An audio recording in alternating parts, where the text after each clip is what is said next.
Oh, hey, come on. Hey, let's go in and talk about pocket knives.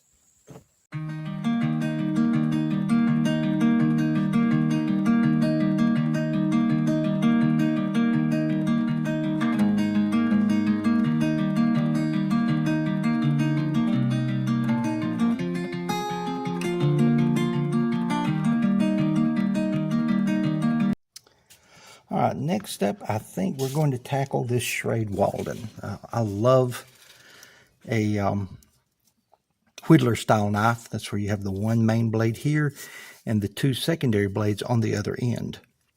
Now, there's some other knives they call Whittlers that are not technically that pattern, but that's an argument for another day.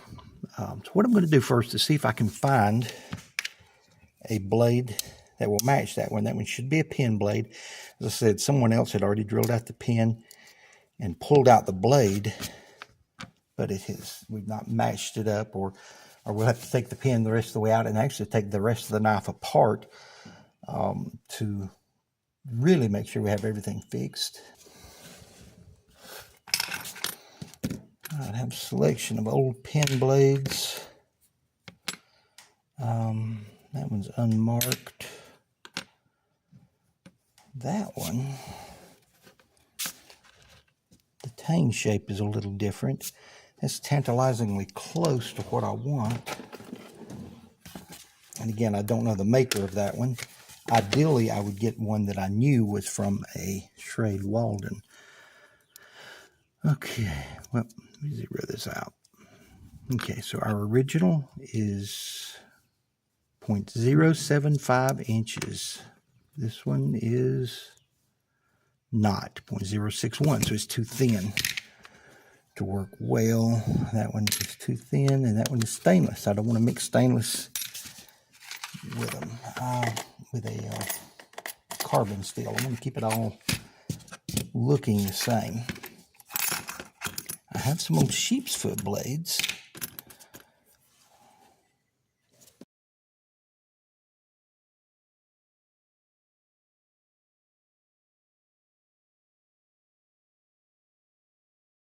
Okay, so we have a little piece of the pin that was still in there. I was able to put this blade on. It's definitely too thick. Definitely some problems there, but it's enough to give us an idea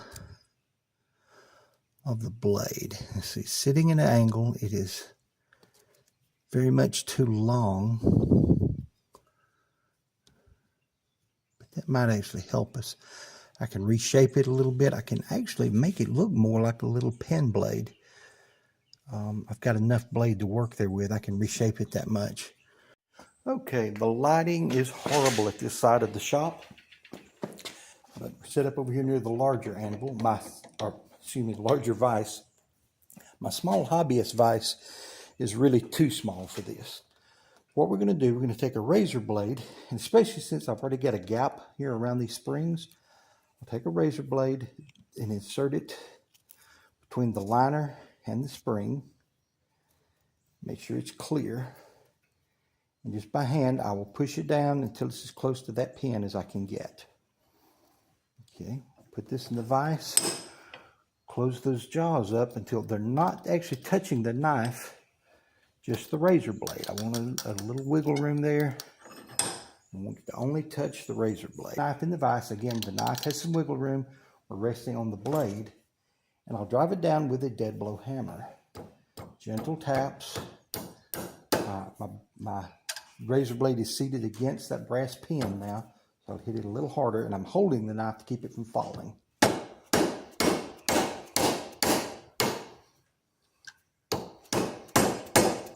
There we go. Cut through that brass pin. Now the knife's a little wider here because of that main blade, so I'm going to loosen the vise up just a bit. Adjust my blade. It's not quite centered now. Okay, and we'll cut through this silver nickel pin. Again, I'm holding the knife, pinching it together, holding it tight.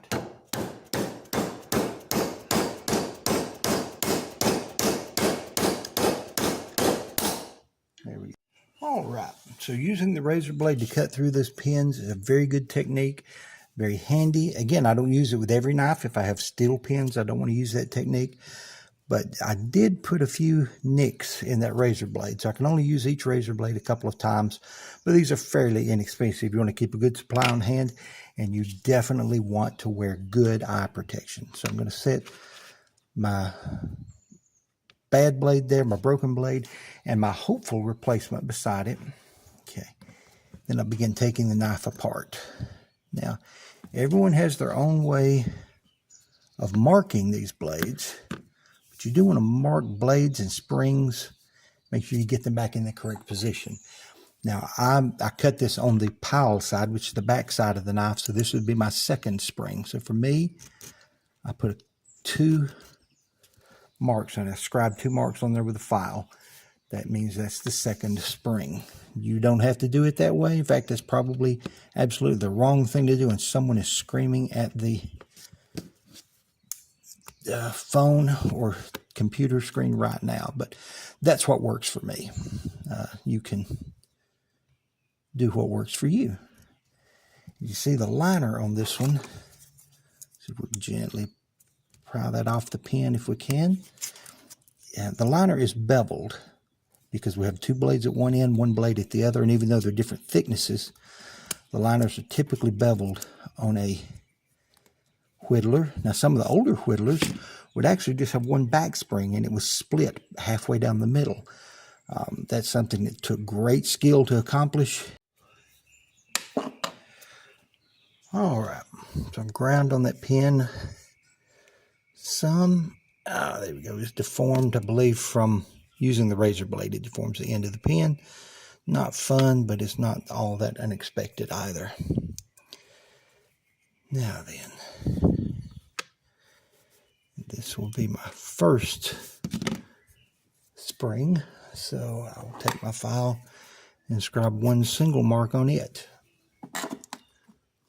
1 mark on my first spring, 2 marks on the second spring. Just my way of doing it. You don't have to. All right. Well, I got the knife apart, got the pins out. I should have recorded me taking the pins out. That worked better than most of them. You see I've taken all 3 pins out of each one. I did save the old pins, now not to reuse. I've never been able to reuse an old pin successfully, but just to measure. So I used my calipers. Those were 0.80 inches.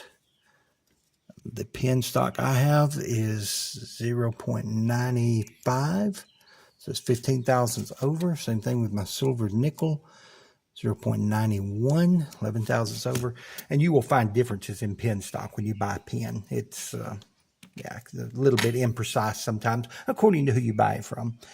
But either way, it's a little large, so we will turn the pins down. First thing I'm going to do, though, is I'm going to clean up all the parts. I have not cleaned them yet. And I did find one issue with the mark side. As you can see, my liner is bent right here, bent inward. Now, you'd think when you put the knife together and it tightens down that everything would go straight and stay straight, but it won't. As well, it's causing the handle to separate. It just popped that pin loose from the handle. So we'll replace that pin. I have some actual pins from the Schrade factory. We'll put in there, glue that handle down. I may take it all the way off and glue it back down. I like to have glue and pins both. It's kind of the belt and suspenders thing. It's far less likely for anything to fail if you glue them and pin them. And we'll straighten that a little bit and see if we can't make things a lot better.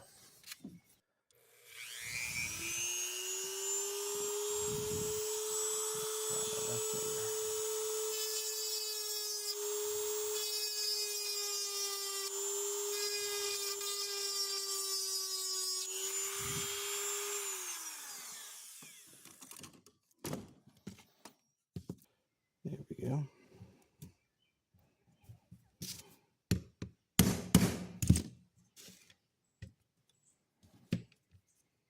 Yes. Yes, that popped it loose. Okay.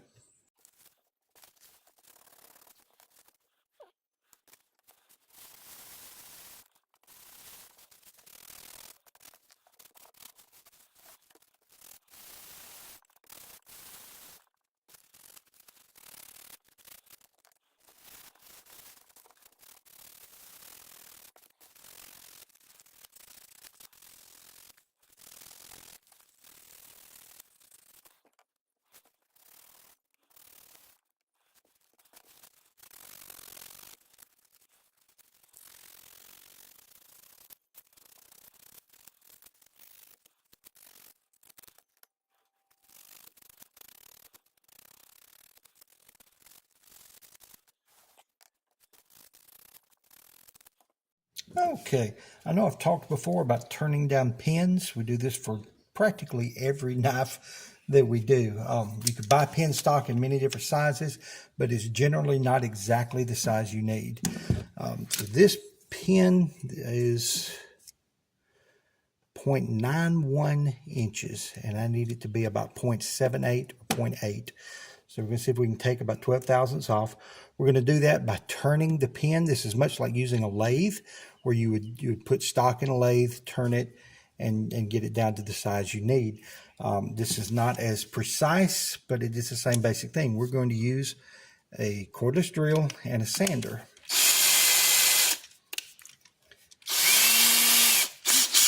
Now, the reason we use a drill is to make sure it stays round. We don't want to get flat spots in this. So you're not going to be able to hear it, but I'll turn this on, we'll run it down, and we'll continue to check it against the blades, against the knife, until we get it the exact right size. Now, I try to have the sanding belt going one direction and the pin spinning the other direction. That way they're working against one another. I'm using a 400 grit sandpaper. I'll probably move up to a 600 grit when I get close. It just takes a few seconds.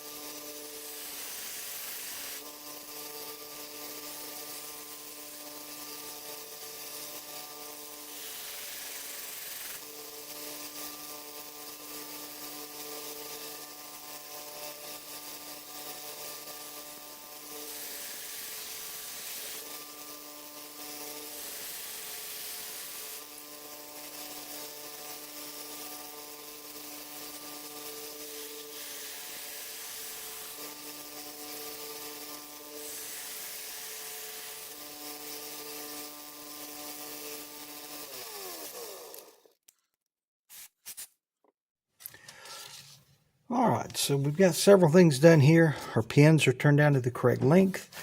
We're ready to glue and pin these handles back on. And what I've done, I've just cleaned them up by hand with sandpaper. You can use a sander, you can use whatever means you want. But as you rough things up a little bit with some sandpaper, we'll rough that up enough that the glue will stick. And I will cover up the name brand, but this is a fairly good brand of glue. You can use many different types of glues and epoxies. Most of them work very well. I'm just covering that up because they don't sponsor me, but they are a very good brand of glue. And most any type of glue, whether you're wanting the instance, the long setting, it doesn't really matter. That company makes some wonderful adhesives. Okay, I'm just taking a little craft stick, trying to spread the glue around. Throw that away. Okay. Pop that in place. Now I'll bring my cutler's anvil over a bit closer. Now these pins I have here are actually from the Schrade factory. So it was not when they were Schrade Walden, it's some of the newer, but it's still keeping this knife as original as I can. I'm fairly certain that blade that I used is a Schrade blade. Everything is too perfect on it for it not to be. But since I've got these pins, I'm going to use them. The Schrade USA company went out of business in, I believe it was 2008. And there were some companies that bought up a lot of the stock that was left. So, and as far as parts, piece parts, clean off that excess glue that squeezed out. So your handles are in much better shape now, much straighter. Everything looks good. That's going to hold that wonderfully. Okay. All right, so we're getting close. I've got my pins turned the correct size, so they're ready to go, both the brass and the silvered nickel. I have my other parts ready to go. They're not clean and shiny, but again, on most knives, I tend to not polish them too highly. You can do that. There's nothing wrong with it, but I just feel like an old knife should look old.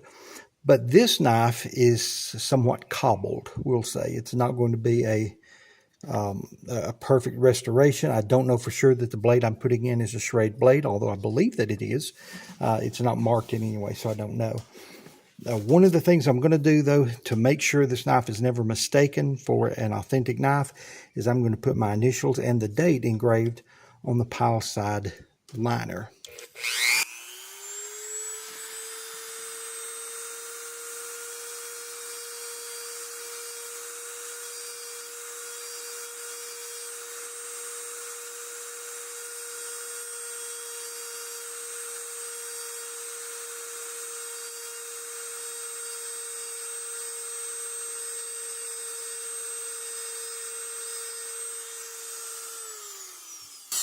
There we go. It's not going to be extremely obvious, but if anyone is ever looking at this knife in the future, they're not going to mistake it for an authentic knife. Just one of those little steps I like to do to remain as, what's the word I'm looking for? As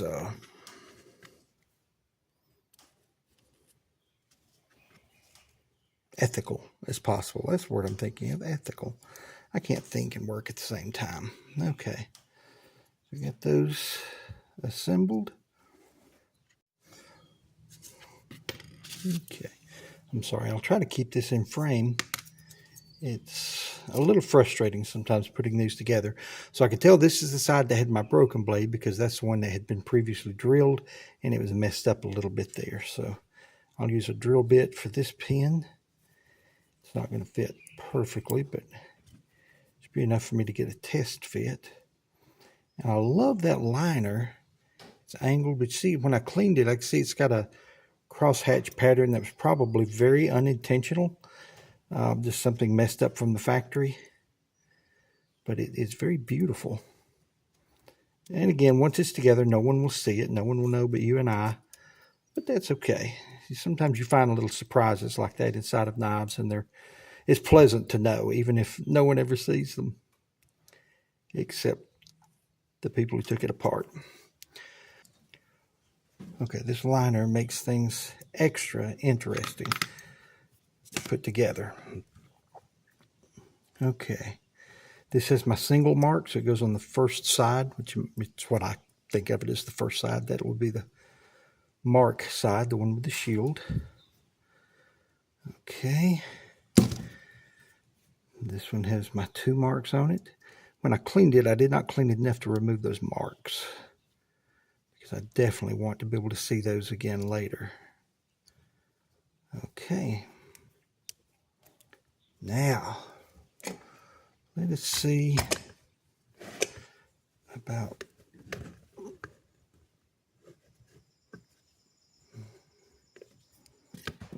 taking the pressure off those back springs by compressing them.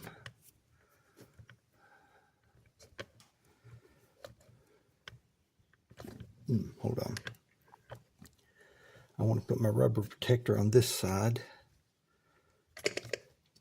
up against these handles and the steel against the back springs. Now then, trying to look down through the hole. I can't see down in there very well. If I can angle that better, where perhaps you and I together can see. So we're going to keep tightening down until, to the best of my knowledge, we see those holes line up in the back spring. All right, that looks close. Again, I have sharpened the tip on my brass pin, the center pin. We're going to drive it in very carefully.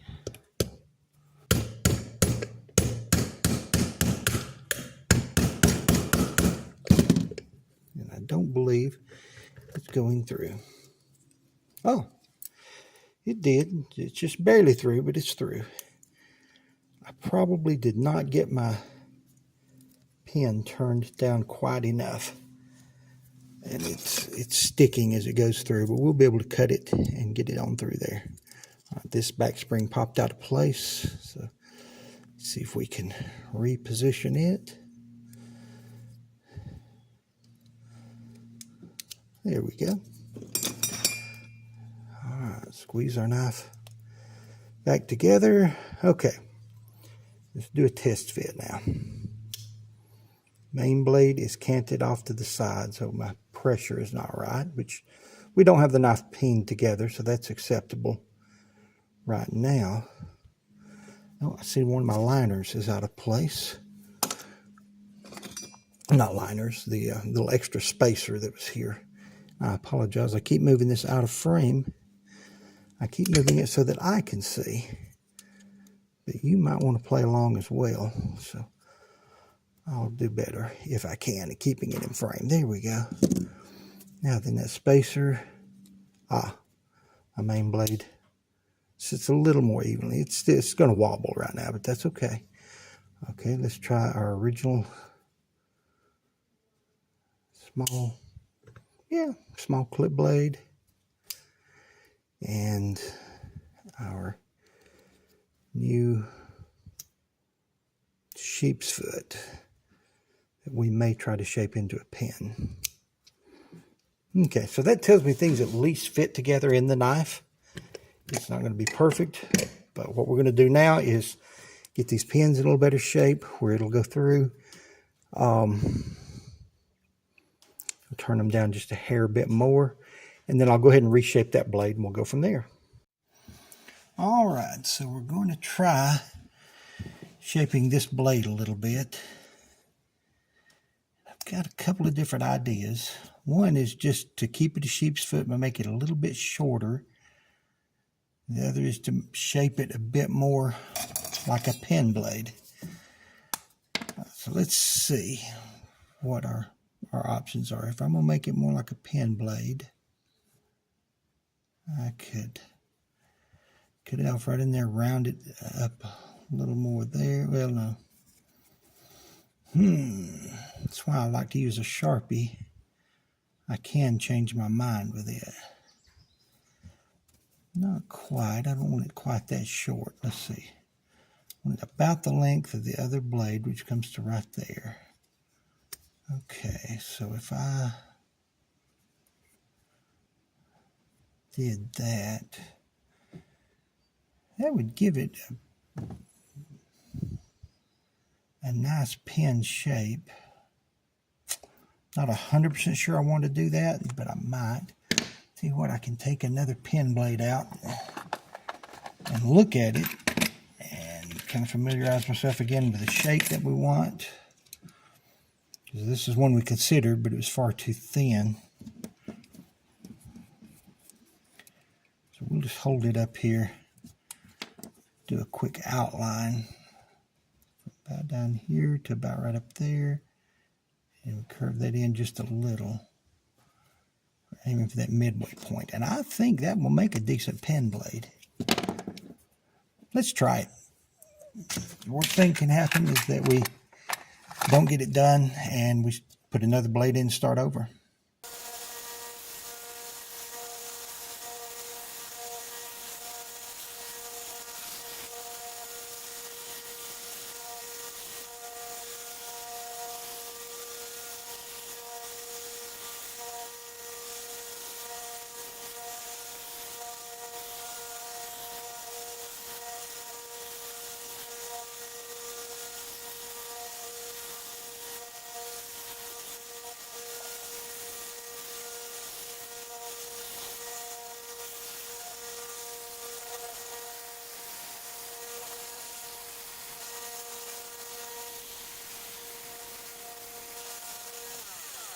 There we go. That looks like a half decent pen. We'll put our notch in the bottom. And while I've got the sander here, let's see, we're going to shape up that blade just a little bit.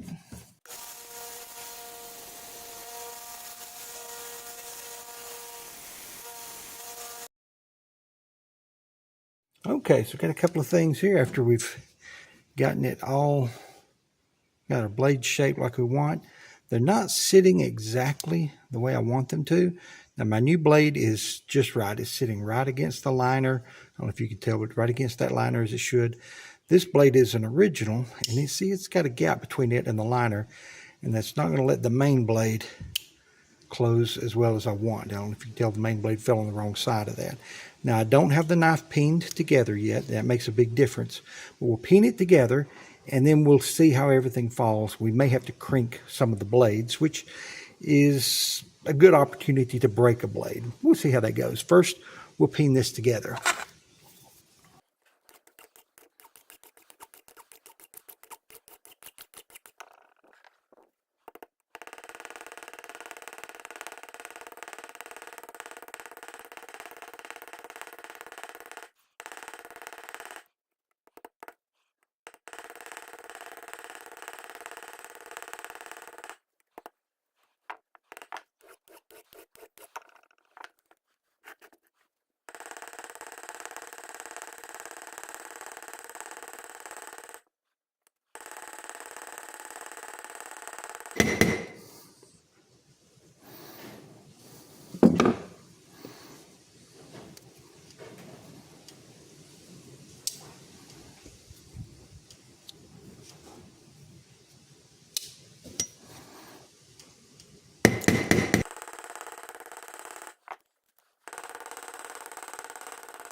I'm actually quite pleased with the way that blade's fitting. It opens up straight enough so it fits the back spring. I need to have it close a bit further, but that's not a problem. We'll look at that in a few minutes. This blade now closes just as it should. The main is centered well, falls right between our other two blades. Yeah, very pleased with that. So we'll go ahead and peen this pivot pin and start doing some details in this knife. We'll be finished with it in a few minutes.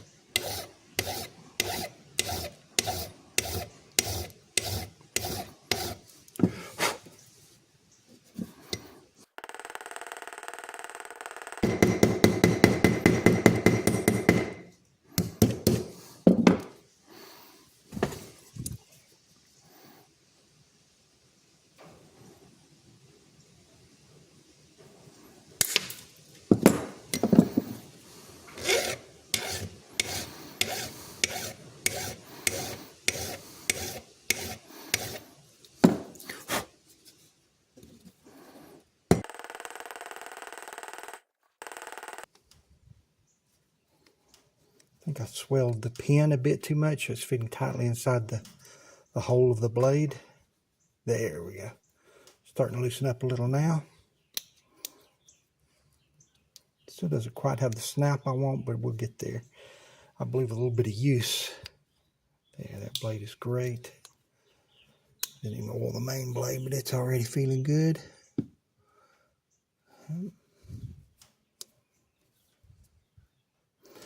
Could be just a tad bit tighter on that main. Let's see about, yeah.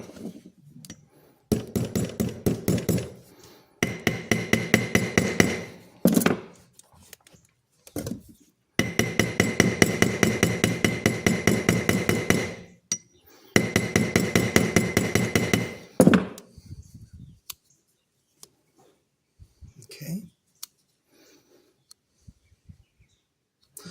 All right. Now to make these blades fit a little bit lower into the blade well, just take a file, and I'm going to file down the kick right there. We're not going to take much off of it. We don't have to take off much. Just a little bit makes a huge difference.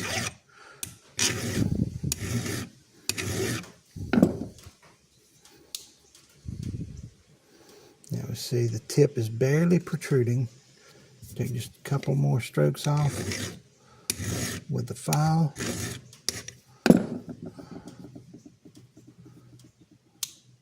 Yeah, I like that. This one sits very high. The kick is shaped funny on this one, but it's the same process. Now, it's going to be very difficult for me to get a shot that you can see, but we'll do the best we can to smooth out these bolster pins. Not a lot of smoothing to do on this one. Hit this one just a little bit, and we should be good.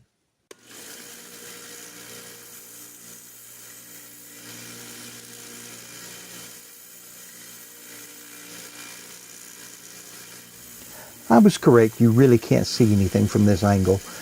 What I'm doing is using a 400 grit belt, and I'm continually moving the bolster against the sanding belt, both against the platen and then occasionally up on the slack belt. The trick is to keep the knife moving. You don't want to hold it still or you'll wind up with flat spots. And also to make sure you're not getting the edge of the belt into the handle over on the side, into the plastic or bone or wood, whatever type handle material you have. You want to keep the edge of the belt right against that transition so that only the bolster is touching it. One little detail thing I could not do with the sander or the polisher, I can still feel that pivot pin there. You can't really see it sticking out much, but you can feel it, and it will bother me. So when I have those, I can't really smooth them any further on the sander because these handles are plastic. And if you put that up against the sander, these cheap sanders are moving at very high speeds. You will melt the plastic. You will destroy plastic handles by trying to sand on them. So what I do with that, just to fix that little tiny bit, is I'll take my Dremel tool. Let's see which bit I want to put in my Dremel. A small sanding drum, it will work. Whereas the larger one really probably won't. Put this on as low a speed as I can. I'm just going to kind of go around the edges of that pin and round it out just a little bit. You have to be very careful not to get into the plastic, or this will mess it up and melt it as well. There we go, very low speed. I'm just barely going to touch the edges of it. And I know I've got it where you can't see it, but I can. And I have to look pretty closely to this.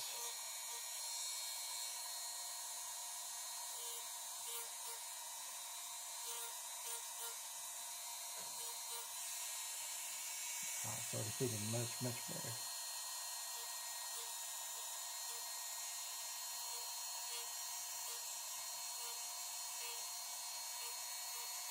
Just barely want to touch the edge of it. Kind of feather it outward there. Cannot feel that pin now. Okay, there it is. I just polished that pin. Now I haven't shown the polishing wheel that I use right now. I don't use a traditional polishing wheel. Most of them are too fast. It's very easy to turn a knife into a flying projectile and damage the knife, damage the hobbyist. I don't want either one of those to happen. So I have some little cloth wheels that I put on a drill press. It's much lower speed. So I took it over there and hit that real quick. But the lighting is horrible over there. There's no sense of me even trying to show that on the camera. Still got some oil on the blade. I've oiled it down. I will clean it some more. Again, I didn't put a mirror finish polish on these, but I did polish it more than I typically do. But I love this knife. I love a Whittler. They are rather unique. It's, I don't know, just a fun pattern to carry where you have your two small blades that are very useful for different things. Typically, this one would be a coping blade or a sheep's foot. I'm not used to seeing a small clip on one. That looks almost like it came off of a Camillus 72 or Camillus 72, however you pronounce that. But there's the knife. I am happy with the way that turned out, except for my pins, of course, that I still believe that's a steel pin. But it will work. There's our old blade. I'll put that in the drawer of shame. We have a lot of broken blades and keep tangs from those just for no good reason, just something to have. But anyway, this is a pretty quick one, just a couple of hours start to finish, and we've got a fully refurbished knife ready to go in the pocket and use, and I definitely will carry this one. I love Schrade Waldens. They're good knives, and probably as old as I am, a little more. And I'm getting close to 60. So even though it has the plastic handles, the Delrin, it still looks good. Looks very nice, and I like this knife.